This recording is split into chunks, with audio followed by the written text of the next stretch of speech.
Radio Kédou, le journal avec Sotelma Malitaire. Bonjour à toutes et à tous et bienvenue dans ce journal. Les titres. Entre les commerçants détaillants et la douane, les négociations sont au point mort. Selon son président, une grève n'est pas à exclure au cas où ils n'auront pas un terrain d'attente. Le maïs est une céréale abondante en cette période d'hivernage. Comment les Bamakois vivent cela? Élément de réponse dans ce journal. Sport basketball pour terminer, les finales de la Coupe du Mali se jouent demain au Palais des Sports. En dames, l'AS Commune 3 affronte l'Atar Club de Kidal et en hommes, le centre Bintou Dembélé de Koulikoro sera opposé au stade malien de Bamako. Voilà pour les titres de ce journal. Le développement, c'est dans un instant avec Fatou Sissé et Cheikh Koné à la technique.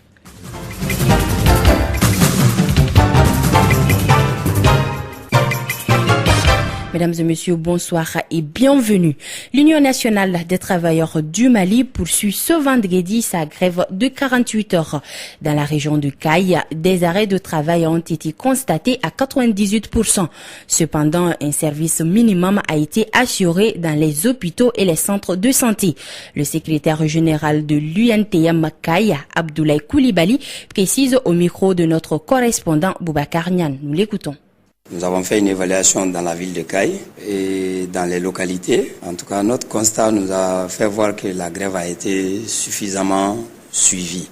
Parce que, en fait, dans la ville de Caille, on a constaté à peu près 98% et dans la localité à peu près 97%. Donc à Nioro, on est à 99% environ. À Kenyeba, 98%.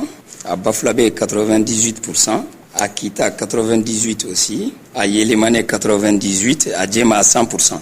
Donc en fait, au niveau de la région, on a fait 98% environ. Je crois qu'en ce moment, il est encore bien de constater qu'à ce niveau, c'est seulement au niveau des SOMAGEP et de l'EDM que ça a travaillé, quoi.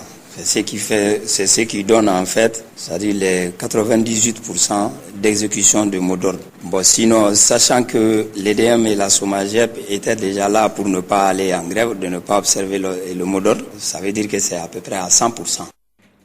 À Sikasso, le mot d'ordre a été observé dans les services publics. C'est ce que nous dit Nando Nata Goïta, le secrétaire à l'organisation de l'Union régionale des syndicats des travailleurs du Sikasso, URST.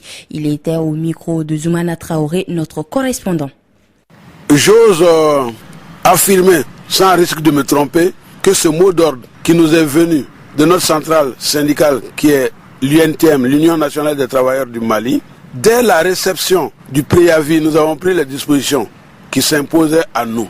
Et au jour d'aujourd'hui, et à l'heure où je vous parle, je peux affirmer sans risque de me tromper en vous disant que la grève a été suivie et exécutée à peu près à 95%. En tout cas, sur toute l'étendue du territoire de notre région. Et principalement, c'est-à-dire singulièrement dans la ville de Sikasso. J'ai fait exprès pour tourner et faire un piquet de contrôle. J'ai été à l'hôpital régional, les gens n'ont pas travaillé. Je suis allé à la direction régionale de la jeunesse et des sports, les gens n'ont pas travaillé. Je suis allé à la direction régionale de la culture, les gens n'ont pas travaillé. Ici au musée, comme vous le voyez, nous faisons porte close. Et il en est de même pour bon nombre de services d'État public. Comme je vous disais dans les titres, entre les commerçants détaillants et la douane, les négociations sont au point mort. Selon le président des commerçants détaillants, si toutes les voies de recours n'aboutissent pas à un terrain d'attente, ils n'auront d'autre choix que d'aller en grève. Cheikh Oumar Sako l'a dit au micro d'Assa Sakliba. Je dirais que la douane nous a imposé quelque chose qui va être difficile pour nous de respecter. Si on nous dit aujourd'hui tous les marchandises qui viennent en vrac qu'on ne peut pas faire les bivacs seront taxés de 30% et le droit aussi sera augmenté peut-être de 50%, donc ça nous pose problème. Déjà les travailleurs, les consommateurs sont en train de partir en grève en disant que la vie est chère. Ça veut dire que si la donne est augmentée, les produits seront encore augmentés. Donc ils vont dire encore, voilà, les opérateurs économiques, les commerçants sont en train de monter les produits. Donc ça amène d'autres conséquences. Donc c'est ce qui a fait que nous, on a demandé le directeur national de la douane, on voudrait lui rencontrer, mais il nous a refusé en disant que nous sommes des commerçants détaillants. Moi, je pense que ça fait un défaut. On a envoyé la lettre au ministre des Finances également. Il leur dit qu'il n'y a pas de moyens, il faut payer. Aujourd'hui, s'il y a 200 conteneurs à Akaté, il y a 1000 conteneurs à Sigasso, il y a 1000 conteneurs à Akaï. Il y a des produits périssables dedans. Il peut y avoir beaucoup de problèmes. On leur dit, il faut laisser ceci-là d'abord, après on va parler. Il dit, il n'y a pas de question. Parce que si vous me demandez aujourd'hui, il y a les négociations qui sont quand même en cours, mais on ne nous a pas encore écouté, rien n'a été encore accepté. Le Mali, c'est une continuité. On dirait qu'ils pensent que si ces conteneurs-là sont des doyens aux anciens taux, et c'est fini pour le Mali. Donc on n'a pas été compris. Et c'est pour cela que lorsque le syndicat de travail, Yontef, je les félicite d'ailleurs, et si on n'a pas été écouté, nous sommes obligés de faire la même chose comme eux. Sur un tout autre plan, la consommation du maïs est abondante en cette période d'hivernage. Il se vend frais, mais surtout grillé dans la capitale bamakoise. Pour plus de précisions, suivons ce reportage de notre stagiaire Assa Sidibi. Le commerce du maïs est une activité de cette saison. Cependant, la vente n'est souvent pas facile. Fatoumata Doukouré, vendeuse. Avant, on courait après la voiture pour avoir le maïs. Actuellement, on peut l'avoir à tout moment. Nous prenons la provision à Sabini Koro, au marché de Wolofogou, à Onida, ou jusqu'à Kati quand le maïs se fait rare. Nous vendons des tas de maïs à 500 francs et c'est grillé de 50 à 100 francs. Cette céréale est un régal. Mais que disent les consommateurs concernant le prix? Écoutons successivement Aboubakar Sidiki Kamara et Massamba Keita. J'aime bien les maïs grillés, mais c'est très cher à cause de la mauvaise pluviométrie. Il se vend entre 100 et 150 francs. J'aime griller bien préparé d'une autre manière. Pour le prix de 150, 100 francs, je pense que c'est trop. Vu l'importance du maïs, maintenant au Mali, on peut diminuer le prix à 25 ou bien à 50 francs. Donc tout le monde peut avoir maintenant. Pour la petite histoire, le maïs est la céréale la plus cultivée dans le monde. Dans le reste de l'actualité, les autorités restent vigilantes face à la menace de l'épidémie d'Ebola. La fièvre hémorragique gagne du terrain en Afrique de l'Ouest. Aucun cas suspect n'a été signalé au Mali, mais la vigilance doit rester, selon Abdoulaye Cissé de l'Organisation mondiale de la santé. Nous l'écoutons.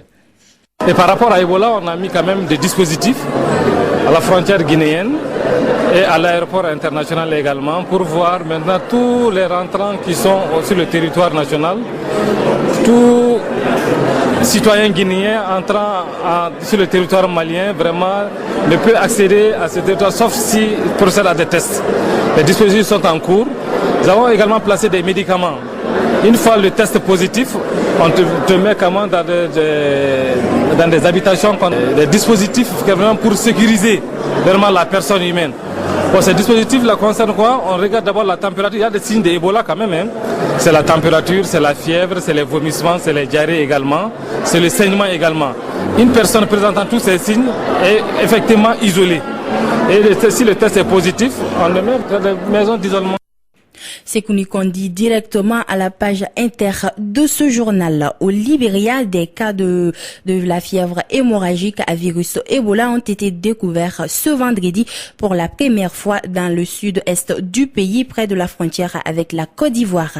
L'information a été donnée de sources concordantes.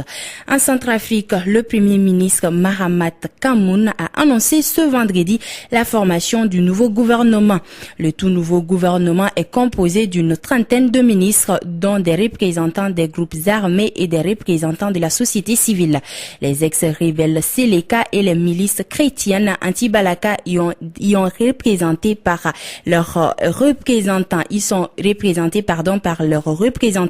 Et enfin, en Ukraine, le porte-parole du service diplomatique de l'Union européenne a déploré ce vendredi la décision russe de faire entrer son convoi humanitaire en Ukraine sans exhorte de la Croix-Rouge ni accord ukrainien. Selon eux, c'est une claire violation de la frontière ukrainienne.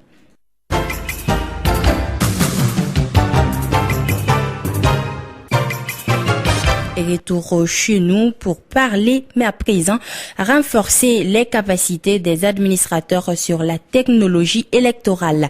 C'est l'objectif d'un atelier de formation qui regroupe plus d'une vingtaine de préfets des régions de Kidal, Tombouctou, Gao et Mopti. Cette rencontre qui se tient dans la ville de Mopti est une initiative de l'organisation américaine USAID en partenariat avec la Fondation internationale du système électoral IFES. Des précisions avec notre correspondant Ben Junior.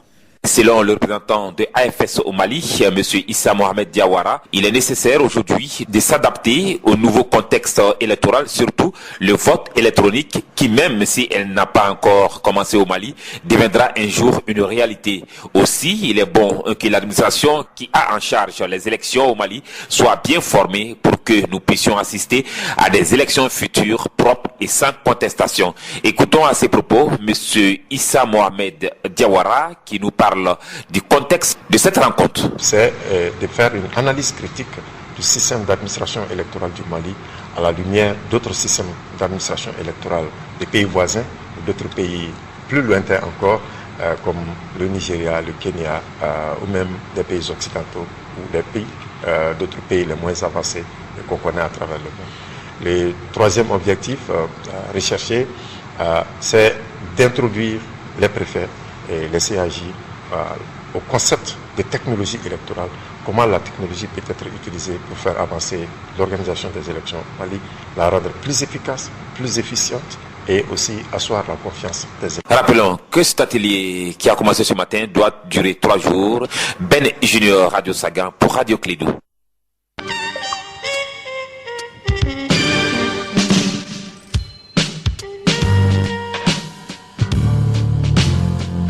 Est-ce que vous saviez qu'il y a des gens qui analysent le sport? Sur Radio Clédou, il y a des journalistes qui vivent et font vivre le sport. Voilà, sport basketball pour terminer. Les finales de la Coupe du Mali se jouent demain au Palais des Sports. En dames, l'AS Commune 3 affronte l'Atar Club de Kidal à 16h. Et juste après, à 18h, un homme, le centre Bintou Dembélé de Koulikoro sera opposé au stade malien de Bamako. La cérémonie est placée sous la haute présidence de M. Ibrahim Boubacar Keïta, président de la République du Mali. Rappelons qu'en demi-finale, en dame, l'Atar Club avait éliminé le stade malien et l'AS Commune 3 s'est qualifié aux dépens de l'USFAS. Chez les hommes, le stade malien avait battu l'AS Police et le centre Bintou Dembélé avait écarté le Debo Club de Mopti. Voilà, c'est sur ce mot de sport qui met fin à ce journal qui vous a été présenté par Fatou Sissé, mise en onde par Cheikh Kone. Merci.